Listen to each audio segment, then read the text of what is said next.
12 counts ng falsification of legislative documents at paglabag sa Anti-Graft and Corrupt Practices Act ang isinapang reklamo kay House Speaker Martin Romualdez at 3 pang mambabata sa Office of the Ombudsman.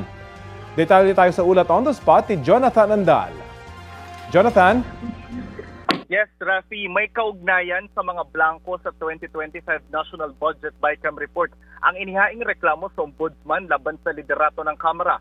Pinakakasuhan sa Ombudsman sina House Speaker Martin Romualdez, Majority Leader Manix Dalipe, dating House Appropriations Committee Chair Congressman Zaldico at ngayong Acting Chair Congresswoman Stella Quimbo, pati na ang ilang staff o technical working group na di umano nagpunan nung mga blanco dun sa BICAM report. Ang mga tumayong complainant sa reklamo, sina Congressman Pantaleon Alvarez ng Davao del Norte, Attorney Jimmy Bondoc, pati sina Diego Magpantay at Attorney Ferdinand Topacio ng grupong Citizens Crime Watch at si retired Brigadier General Virgilio Garcia.